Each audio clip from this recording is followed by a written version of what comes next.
Like, hey, we got 2 twins for you, and they're 3 months old. Do you want to take them or no? They're in the first 24 hours we had him. He has 2 seizures. Like, the church is supposed to be the answer to a lot of these social issues. Come on. You know, like, look at. It's this interesting, beautiful chapter of like, live your life as if Jesus could come back. Yeah. Yet, Ruslan. tell me about the stuff I've been seeing from you on social media, man, where you open up your home and you take in these babies and you're literally able to be a father to the fatherless. Talk about that. Yeah. So one of the big initiatives that my church does is we're really big on foster care. And so our lead pastors, and where do you go to church? Shout out to church. Zion Church in San Clemente, California. Shout out to Zion Church, yeah. So lead pastors led the way. They brought on, they've had about 3 or 4 foster children. And so our goal is to have over 25 foster families in our church. We have about, I think, 10 families right now that are fostering. So the fostering was actually my wife's like calling. She's like, I don't care if you want to do this or not, we're doing it. You know, love it, dude. Yeah, she's like, you're either coming with me or not. And I'm like, all right, we got to figure this out. So I was super hesitant, as most men are. Yeah. I was like, man, how is this going to work? Yeah. We already have a 1.5-year daughter. I run a full-time business. I don't have any spare time to take in children that are not mine. Yeah. You know, I know this is a good idea and this is good for a lot of people, but for us, we're too busy for this. You know, and so my wife's challenge to me was, she's like, just take that next step, like go to that next meeting. And I was like, all right, I'll be open to it. You know, and what's interesting is the more and more that I actually opened my heart to it, and the more and more I opened up the word, I saw that it was actually God's heart. Dude, come on, bro. I saw it was his heart, and I'm like, man, if I open up the word and I just ask the Lord to reveal what his heart is for foster care, it's everywhere. Yeah. Yeah. Everywhere, dude. Everywhere. There's so many metaphors of it. Yeah. Yeah. And so I just couldn't get away from it. It just would just hit me in the face every time I would open up the word. And I'm like, all right, I'm just going to give this a shot and trust the Lord. And I know that every story I hear with foster families, like he'll never let you down. Like the same thing we talk about, you know, with tithing and just trusting God in different ways. Like I knew he wouldn't let me down. And this is just another way for me to trust him on a deeper level. And so we opened up our home. We got certified. Like, okay, we're going to taking these kids.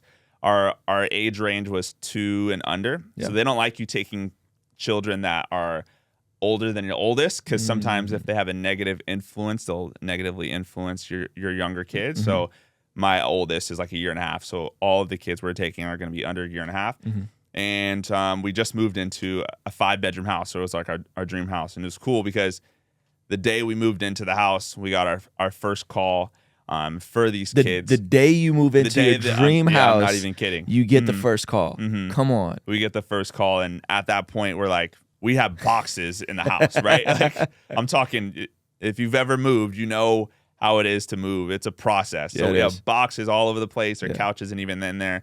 Like, hey, we got 2 twins for you, and they're 3 months old. You want to take them or no? They're in the group home. Yeah. Right. And so you get a call like that, you know, you're going to drop everything, and you pray about it. We took some time. They called us at 12 o'clock. And they said at night or at 12 o'clock at noon.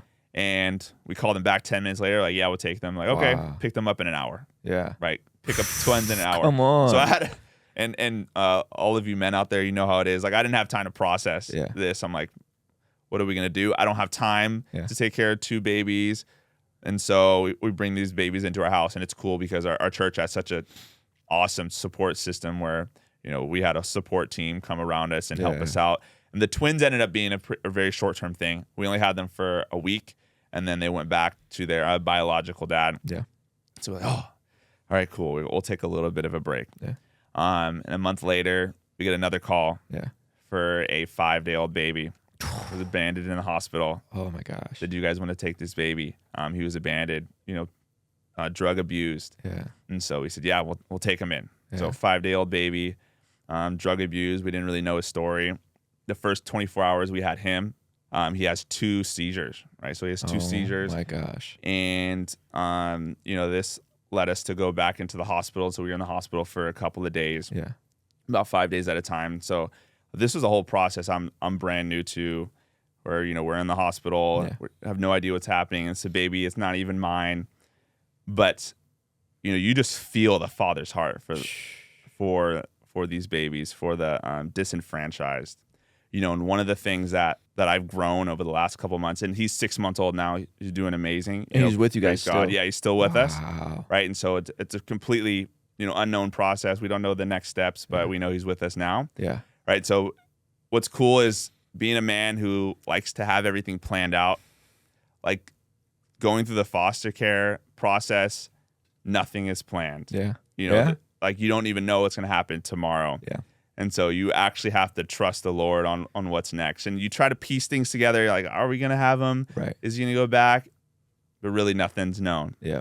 And so it's been such a cool journey of just walking with the Lord step by step and just, you know, growing in my faith in different ways. And like I said, he never let you down. Yeah. And he's provided above and beyond for us. Hey, you may not know I make music, but I have a brand new song that just came out. Here's a quick preview. I went from being a addict to sharing the gospel with a actress who was criticized for being low status by the same OnlyFans who treat us so lavish. I'm confused. I swear y'all thought he did doing podcasts, hot takes. He still can rap. Now, this is my first song that I've released in over a year, so I need you to go to Spotify, Apple Music, or wherever you consume music and stream Too Soon right now. Add it to your favorite playlist, share it with a friend. So hit the link in the description or go to RuslanToTheMoon.com to stream Too Soon now. I'll see you over there. Oh, they got me with the dramatics. You knew. It's so cool, man. And I think people,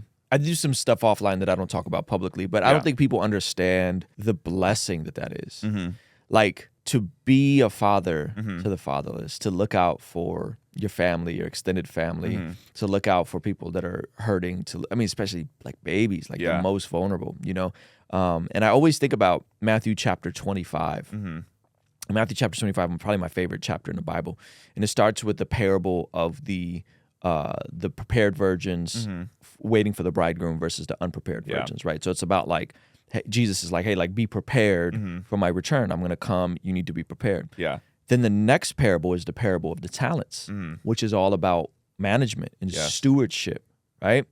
And then something really interesting happens. Then he shifts, and it's no longer a parable. He starts talking about on the last days, I will separate the goats from the sheep, and I will say, you know, when I was poor, when I was hungry, you fed me. When I was naked, you clothed me.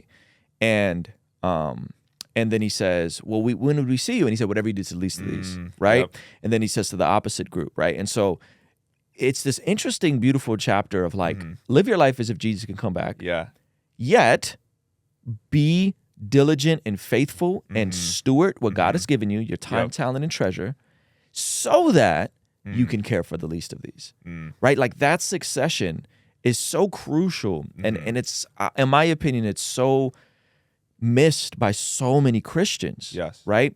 That there is a practical, tangible side to our faith, and you're exhibiting it, man. And it's so beautiful because I think when you look at the statistics, practicing Christian, not even practicing, just Christians, religious Christians, adopt at 2.5 times the rate as non-Christians. So we're already doing 2.5 times the work. But I would wonder what that would look like if we all, or half, or 30%, right? If it wasn't just, 5% of Christians, you know, but like a bigger chunk of us did what you did. Hey, I'm gonna live my life like Jesus is gonna come back, because he is. Yeah.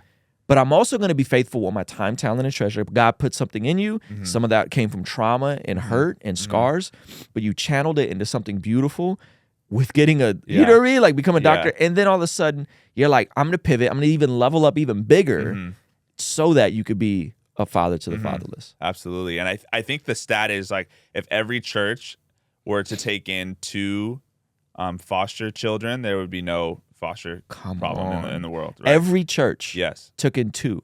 How many kids are in foster care in America? Do you know that number? I don't know the number in America. I know in LA County, which is really bad, it's 430,000, which is one of the worst in the world. So the system is 430,000 children just yes. in LA County. Wow, that's crazy. And there's at least 300,000 denominations in America. I know that there's 300 denominations in America, 40,000 worldwide. So yeah, when you start taking those numbers and you start reducing them, like we could really move the needle on all of this. And I think like one of the things that's when you look back like 100 years ago, 200, like the church is supposed to be the answer to a lot of these social issues. Come on. Like look at, just from my experience and perspective, most hospital names are based off of churches because the church was the answer to most medical problems. And so now in our generation and culture, we've kind of strayed away from that. And so a lot of these issues, when we talk about like social issues, the church is supposed to be the answer and the solution to them. Come on. Hey, this clip is from our daily after party stream. If you enjoyed it, consider signing up for our Patreon community for only $5 a month, where you get access to the replays of our daily after party streams, as well as the uncut extended versions of our podcast, Discord access that's private, and a discount code for our merch store, only $5 a month. And ultimately, it's the best way to help us contextualize the gospel of Jesus using media, podcasting, and of course, YouTube. The link for that is in the description or in the pinned comment. The perks are amazing. You should get on there. It's only $5 a month. I'll see you over there, all right? Peace.